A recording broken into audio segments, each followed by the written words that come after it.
thank you. You're too kind. You can see that things are a little different. This is the first time that we are coming to you really from outside Accra, man. And we are at this beautiful resort, putting us together for Aqua Safari, man. That's where we are, man. Oh, man, it's great. And of course, it's been raining all day, so we have a lot of visitors. I think they are called winged termites, something like that. You know, and they are very good delicacies for some parts of Ghana. So they're going to be hanging out with us here. Anyway, folks, we have a great show for you today, man. In the house today, this gentleman that I can describe him in one word. He's a visionary, man. This man is smart. This man is he's ambitious. He has a vision, and the best part of it, he's so unassuming, man. He's so unassuming. And his name is Sammuel Afari Dati, and he is the owner of Aqua Safari. And we're going to take a break. When we come back, we're going to go up close and personal with him, man. So we're going to pause for the course. When we come back, Sammuel Afari in the house. We'll be right back. We're back.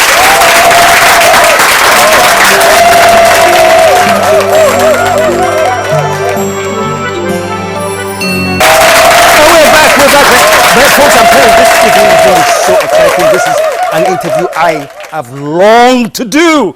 Man, we are at Aqua Safari, as I told you at the beginning with. But before I even talk to the gentleman who owns this place, I want you to take a short look at this. Sorry, I told you we have guests today here. Show him some love. Take a short look at a little clip. We call it the sights and sounds of Aqua Safari. Look at this.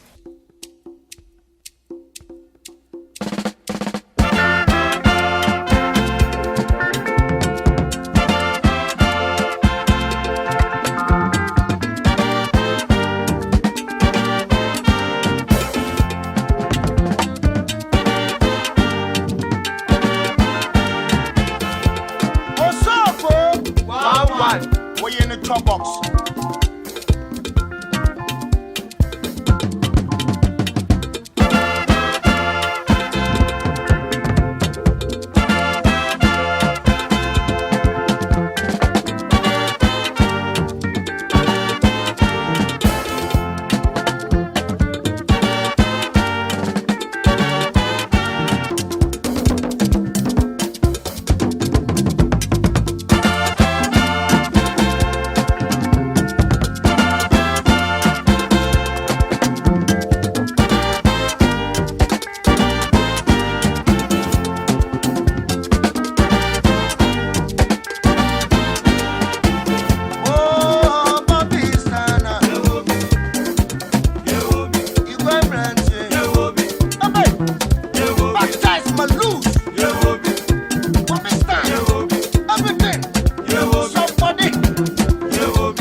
birds, I mean the wildlife, everything, and it's amazing, man. You don't really go to resorts and find these things, you know, but this is what makes this place so different. The owner is here. Put your hands together, show them out for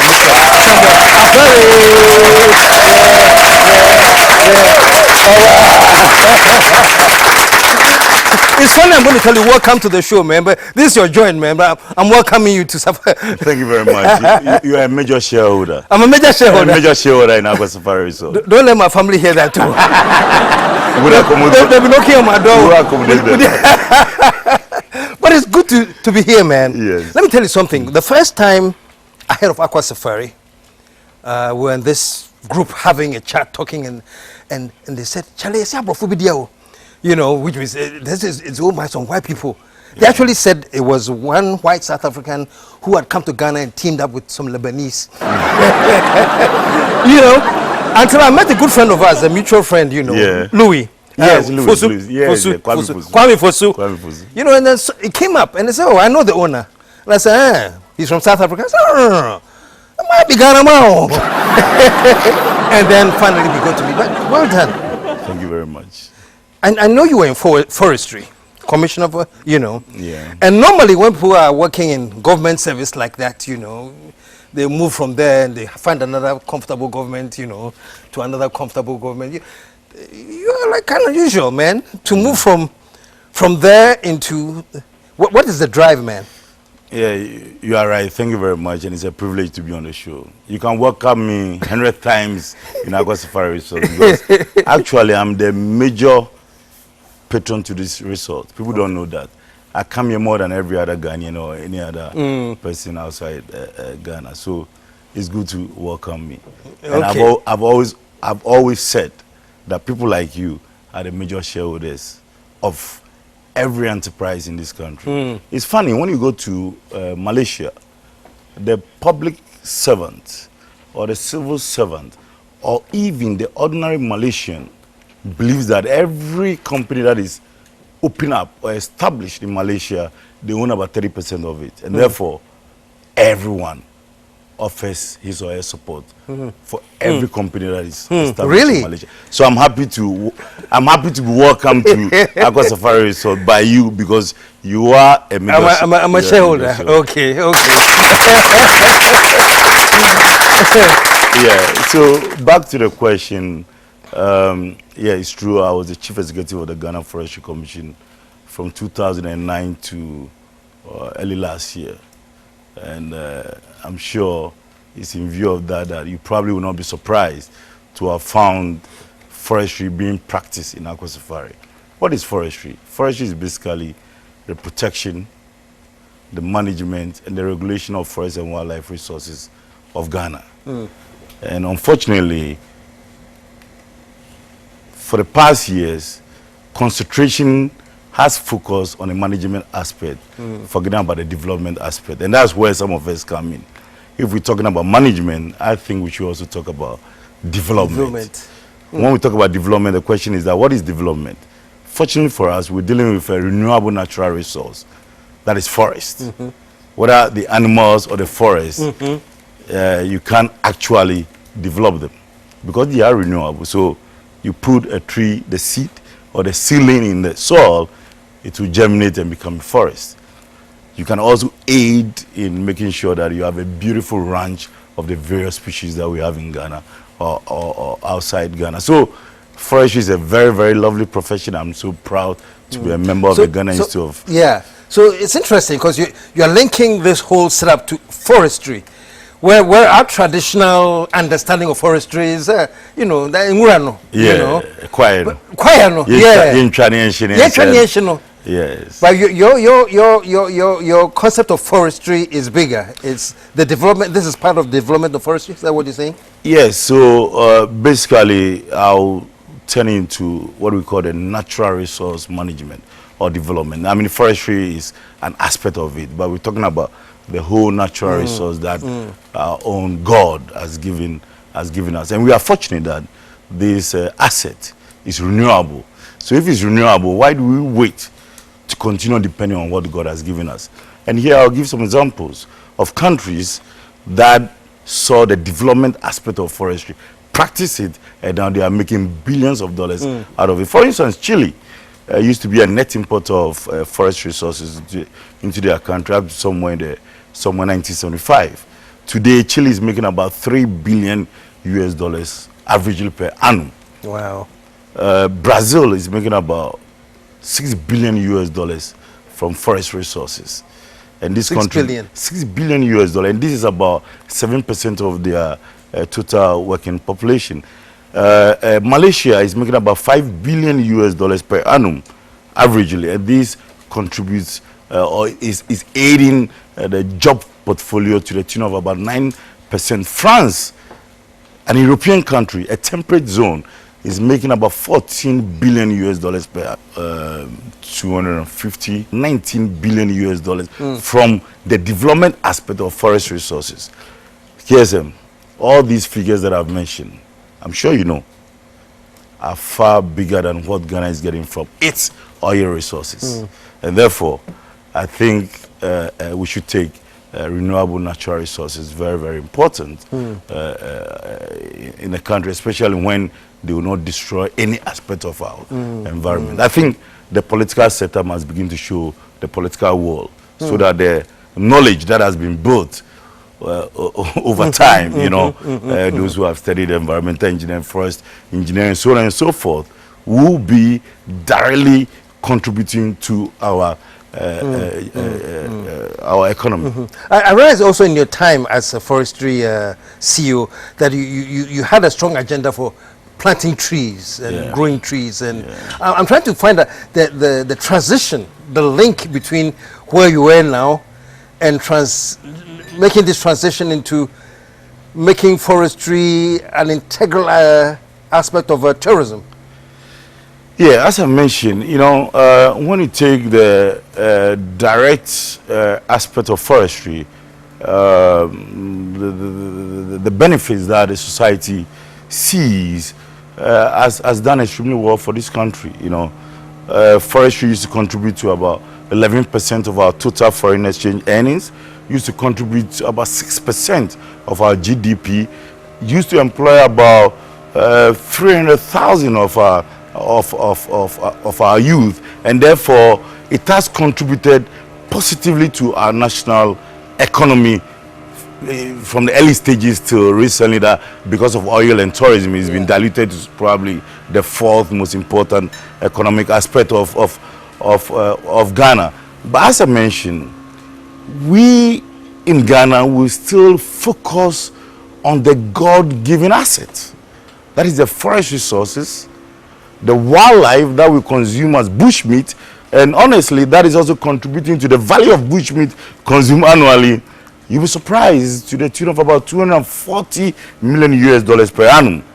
What it means is that if we didn't have that, the government might have to invest in the importation of protein into this country. So the direct benefit, I think, is so much known.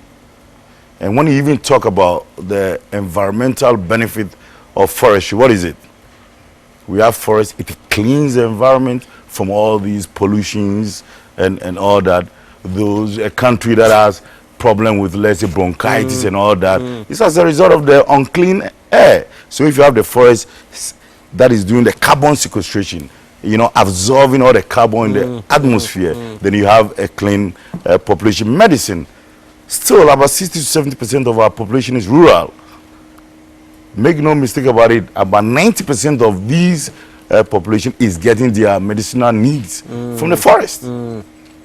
And as I've mentioned already, the food needs, food security for a nation, protein needs for a nation, shelter, and so on and so forth. So that is a contribution of forest that we all know. Wow. But the point is that, how do we go beyond that to be able to exploit or take advantage of the total economic potential that forests have? And I think that's the major problem that we have in this country. And therefore,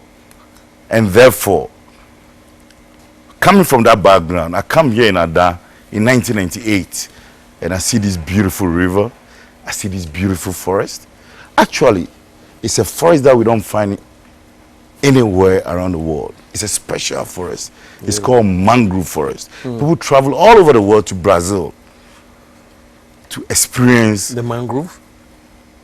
another kind of forest. After visiting the Amazon and all that, then they want to see the mangrove forest. What is special about the mangrove? The mangrove forest is growing in a different environment. When you see them in Adan, you see the ordinary man will see that a tree growing in water.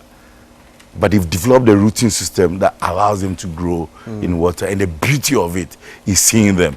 And then also, they have also peculiar micro-environmental factors that includes the kind of animals that you see around them that you don't see ordinary everywhere. For instance, one of the things that attracted me to Adan is somewhere in 1998 when I came here, and I had to wait for about 30 minutes or so or more to allow over 1 million red crabs, koto, crossing the street. Really? Yeah, and I had to wait, and I saw that. You were crossing the street? Crossing the street in Adan, and I saw that and I said, wow, we have all this in Ghana. I mean, I'm sure we're going to talk about how we got here, but that was one major attraction that attracted him to this area. You know, and in Ghana, I think we've over-focused on the extractive industry, whether it's oil, whether it's cocoa, whether it's, you know, all these other factors. And for me, one as a forester, a Ghanaian, and so on and so forth, I feel extremely sad. Because, for instance, there are over 5 million tourists around the world that only travel to view butterflies. 5 million. Over 5 million. Just to view butterflies. Just to view butterflies. And I'm saying that in Ghana, Kakum National Park, we have so many butterflies. Some are even endemic. You can only find them in Kakum. My figures might not be exact. We have over 625 different butterfly species in Kakum National Park. And if we should have even 1% of these 5 million people going around the world looking for butterflies to view, how much is that? And all these visitations would have paid our visa fees, would have come on airlines, and if these airlines belong to Ghana, good for us. They would have arrived at Kutuka International Airport, they would have come out, taking the Okada or the Uber or I think Okada, some form of transportation from the airport to the hotels, sleep in the hotels, and so on and so forth. You understand what I mean? Yeah. So the question is, why are we still over focusing on these things that probably have not helped us very much? And we have either the butterflies, the crabs, and so on and so forth. People will come and view them, will make money, and they will not destroy any part of our environment at all. And I think what's missing then? What do you see that others who should see don't see? You know, we have a tourism ministry, we have all sorts of things, you know, towards tourism. But, you know, I'm sitting here listening to you now, you're drawing my attention to butterflies. yes. And the kind of economy you can generate from tourists who want to see butterflies. Yes. So why can't we, why are we not seeing these things? What? I think, this is a question that we can take it on so many angles. We can look at a political angle, we can look at the economic angle, we can look at the environmental angle, as well as the social angle in answering your question. But mainly, there must be a political will. Ghana must make a decision that, look, enough is enough when it comes to cocoa. Enough is enough when it comes to oil. Enough is enough when it comes to timber. Enough is enough when we come to the same issues that we've been talking over for all these years, and begin to look at other things that will make this nation great. And for me, I don't know, I heard some time ago that I'm not sure to mention his name because I didn't hear from him, but I heard one of our politicians mention that if gold that we've been extracting in Ghana over so many years, a bar of gold like that has been giving Ghana over $50,000. Just that bar. small bar, giving the whole country $50,000 has not helped us in moving our economy from, I don't know whether it's low income or middle income, whatever, to the higher income. Didn't move our economy there. Then how is it possible that a barrel of oil, a whole barrel of oil, you know, that good buy is sold probably between $30,000 to $50,000, has not helped this country. And then now a whole barrel full of a natural resource, I think about $40. How is that one going to help us? If a whole bar, small bar at $50,000 hasn't helped this country till now. It tells us that as a nation, we must begin to look elsewhere. And for me, the only place we got to look at, I would say, will be to the natural resources of this country, especially the renewable ones.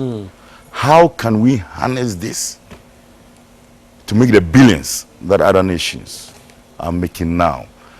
I was in Norway some few years ago with one of the great kings of this country to meet their, the leadership of the country, to discuss investments and so on and so forth. And they mentioned clearly how much money Norway has made over the years. However, they've started looking at their economy differently. They've started looking at the economy as a post-oil economy. And KSM, from the day that they started looking at their economy post-oil, they've developed programs to the extent that the curricula in the kindergarten to the university has changed. To conform to? Yes, to conform to their post-oil era. And therefore, Norway today, when you go, their priority, it's not the oil sector or petrochemical or whatever these courses are. It's fisheries, it's forestry, it's tourism, and so on and so forth. And that is what kids in Norway are learning today. So my question is that if we focus or over-focus on these extractive sectors of this economy, and we all know the poverty levels of this country, it means that we know that it did not help us. The question is that, what are we looking at next? And for me, and therefore what I said is that political will should be the first thing if we should begin to see another war in this country. It's something you're mentioning that, you know, because you're talking about the bar of gold and the oil and what is done. People now, there's all these complaints about, look at how much gold has been taken out of Obuasi, and look at the state of Obuasi. You know, what is the benefit? You know, people are now starting to rethink. You know, but I look at an investment like yours, Aqua Safari. You know, and because I was talking to folks around, and it seems as if your investment here has sort of become like a hub of economic activity, you know, in the area. You know, so I guess that's what I'm thinking now. So, did you go in thinking that, well, this is not just a tourist site here, but this is something that should be integrated as a part of the growth of the community? It's a loaded question, and the answer will probably also be loaded, and probably interesting. But what you've just mentioned is part of the core of our business portfolio. What I mean core is that it's a major principle that we always discuss before we decide to make an investment. The Aqua Safari Group will only make an investment when the community living around that investment is going to be the major beneficiary. Okay. That is one. We look at that. And what I mean by the community living around this investment being a major beneficiary does not necessarily mean that how we hand over monies to them. But environmentally, that investment must make sense. we will not be interested in any kind of investment that would destroy the environment for the people for which we think are the major shareholders or stakeholders.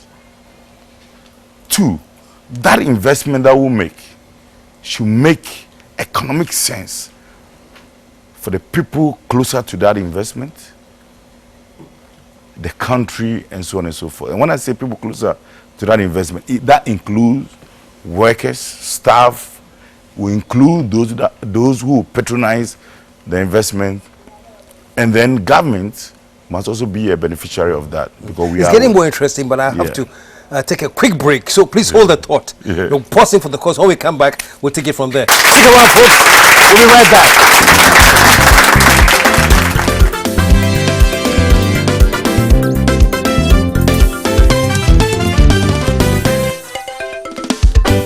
The KSM Show. We're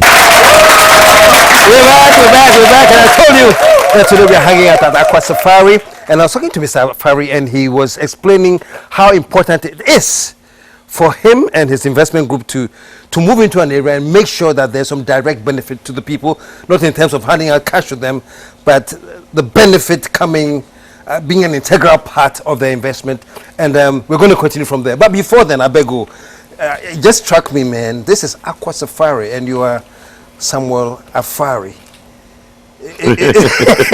Is there a link before we continue? There's a link. There's a link. Actually, a lot of people spoke of the fact that we're doing ambush marketing. You know, ambush marketing when you find something about Nike and then you put, you get what I mean? You know, so people thought that the safari was coming from, you know, the travel safari in the Southeastern African countries. But actually, it's my name. I'm Sammuel Afari. Wow. And therefore, the safari. The Aqua is water. Aqua is water. Yeah, so water, Sammuel Afari. Fantastic. And then we have the Aqua Safari. Okay, so great. It's actually my name. No, it just struck me when, you know, during the commercial break. So, But in the meantime, you're talking about moving into an area, the benefits and the investment, the whole policy, principle behind investment. I think, and then I'm fortunate to have a team that shares that vision with me, that for us to move into an area, then there must be a direct benefit, or the major stakeholder should be the people living around that particular investment estate or asset, and then because of that, I'm happy that this will contribute to that. Secondly, we also look at the fact that that investment should be able to contribute to the development of Ghana, and then the feasibility studies and actually what we've done so far suggest that. So that is also interesting. It's surprising, but the monetary returns or benefit to us hasn't been the number one priority, and I'm happy to really talk about the fact that we come here and we see the transformational development that has occurred when it comes to looking at the staff. So most of the staff, I guess, they're all from the area? The policy of our group is always to have a minimum 70% of the total working population coming from the community in which we live in.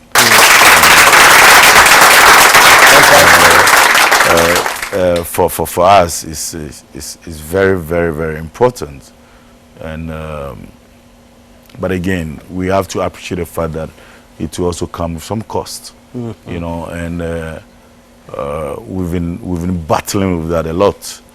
But I'll be very honest to inform you that that particular battle, in having that policy of 70% coming from this area, working here, that particular battle has been seriously supported by the Ghanaian population.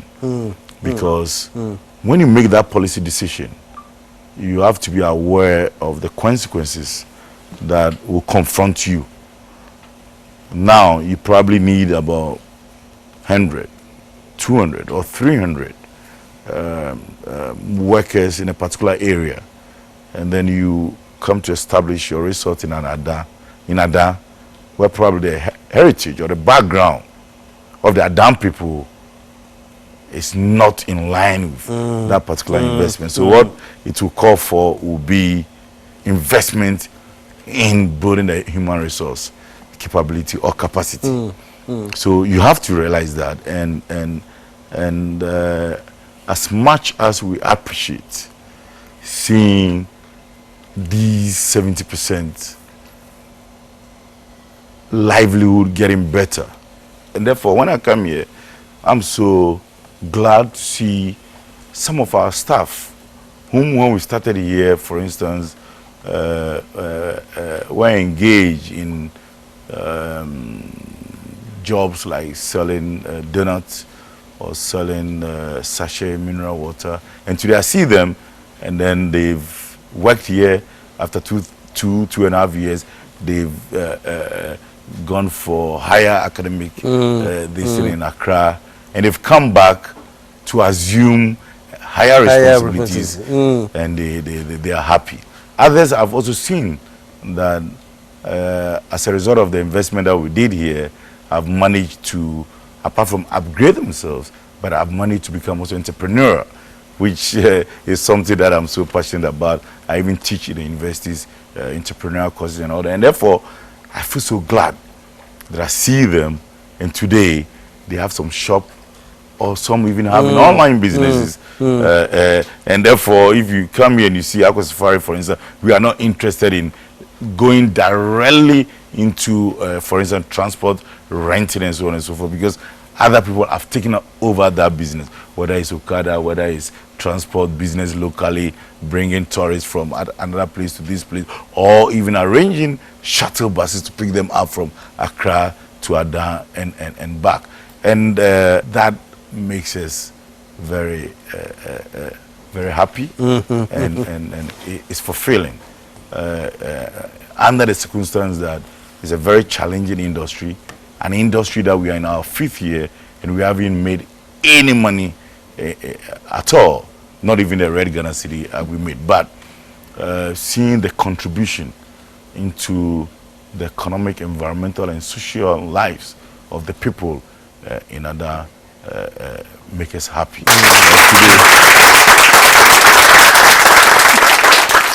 Today we can talk about 250 in direct employment into Aqua Safari, another 120 in the peripheral businesses like building and so on and so forth. Even though by nature they are short-term, anything casual or whatever you call it, but they have been working with us for about 5 years. So then it means that we are employing about close to 400 people. And every month we're spending close to 300,000 Ghana cedis in this local economy when it comes to only salary. That can tell you how much SNIT is also getting, Ghana Revenue Authority is getting, and so on and so forth. Now when you come to businesses, now you have people, apart from depending on the natural water to provide the fish that they harvest them and come and sell to us, now they are also making investment into the fishing business. Those now trying shrimps, others trying prawns, others trying tilapia, and so on and so forth, to come and sell to us, and they are making money. As a result of them making money, they are able to take care of their children, school, health needs, and so on and so forth. Those selling vegetables, those selling fruit, and so on and so forth. So when it comes to the economic impact that this investment has made directly to the people living around the investment, I think it's been positive. Now talk about the local authority. They are charging us for the building permit. They are charging us for the signboards that the signboards that we are placing in the areas. As a result of our being here, now there's a fiber optic connection by one of the telcos. The second one is also laying fiber optic here.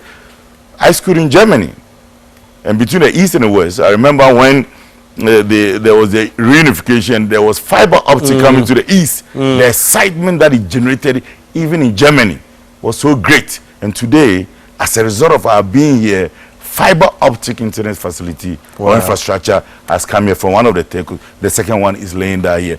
That is Adan connecting to the world. And when you are connected to the world, there's no limit, even though they say the sky is the limit. But to me, there's no limit. So these are some of the positive contributions that we have brought to Adan. And then mainly, also you open up Adan. And that's why for me, I always say the investment and the people living around that investment is or should be the major priority. It starts from Adan, and then it becomes Greater Accra, and then it becomes Ghana. When it comes to tourism, I don't want to talk about Adan investment. When it comes to tourism, the only way a tourism project would live today, live tomorrow, as a result of its sustainability parameters, will be that 70% of the local population would visit that tourist project, would appreciate it, and would market it. And that is why we are in our 5th year, but we haven't done any form of marketing at all. Because we want the people of Adan, the people of Greater Accra, and the people of Ghana to do that on our behalf. And we are succeeding in that direction. You are I mean, this is like easily the premier tourist destination in Ghana. If I'm, because and we're looking around about how many, 5 conferences, 4, 5. We have about 5, conference centers, always booked. Always booked. So but how did it all start though? Because you saw the crabs, and so it gave you an to let these red crabs are crossing. Something must be here. So how did it start, man? Because I love this question, and I'm sure you know that I've been asked this question several times. But it's a very interesting one. I actually started coming to Adan 1998. I started coming to Adan 1998 because I was working with a company in the Western region, and the managers, we used to work for 30 straight days, and then we took 4 days holiday. So these 4 days holiday, I tried to find out where we could take our people. And that's what brought me to Adan 1998. And when I came to see Adan, I said, wow, so we have this in Ghana.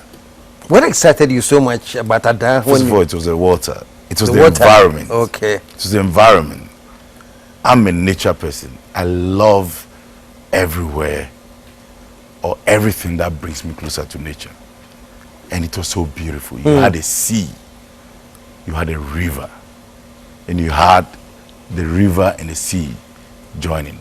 You had the forest, and you had a mangrove forest as well. You had a wildlife, and you have the wonderful people of Adan. What else could we have asked God for? Wow. Yeah. Wow. And that is what I saw in 1998. And 10 years after, even though I used to come in between, but 10 years after, I took a trip here. That was not just to identify a place for the comfort of my friends or colleagues, managers, but actually to see what could be done in Adan. So we took a boat, myself, my 2 children, some few friends. We took a boat, the canoe. Whilst we went on the water, obviously curiosity was set in. I saw a few properties. I asked, oh, that beautiful property, who was the owner? Then the boat driver or captain would tell me, who mentioned the name, Antonio. Antonio from where? Then obviously it's either from Spain or from Portugal. We kept going. I saw another one. Who was the owner of that? Franco. Another Were you there? I probably have told you. Franco was the name. Franco from Italia.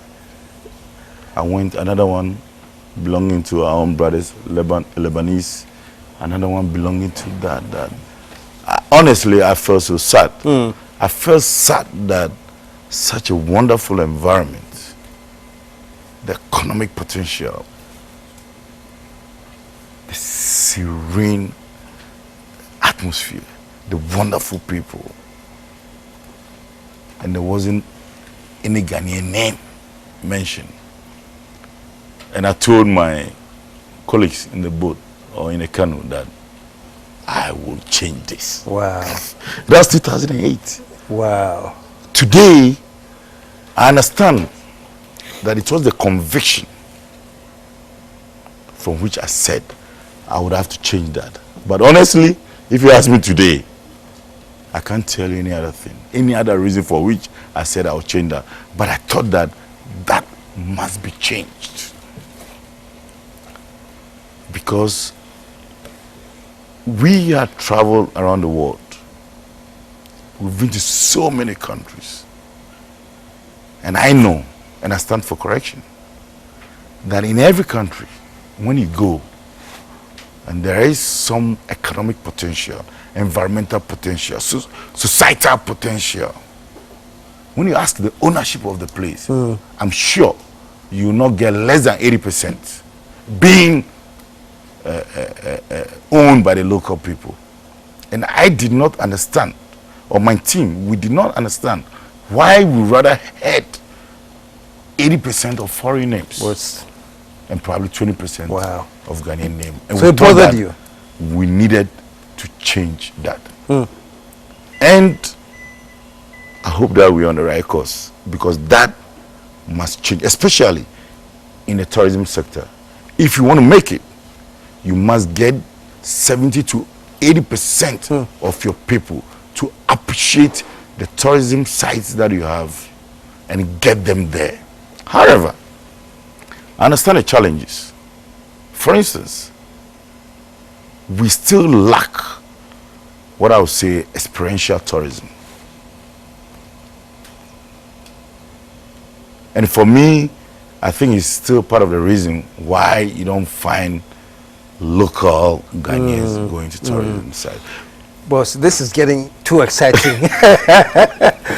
And the time is getting too close. Okay. But I want us to continue with the conversation. Yeah. So folks, bear with me, man. We're going to wrap up, but we are back next week to finish the discussion, man, because it has hit an angle where I'm sure even the viewers out there, you're actually starting to think, okay, where do you go from here?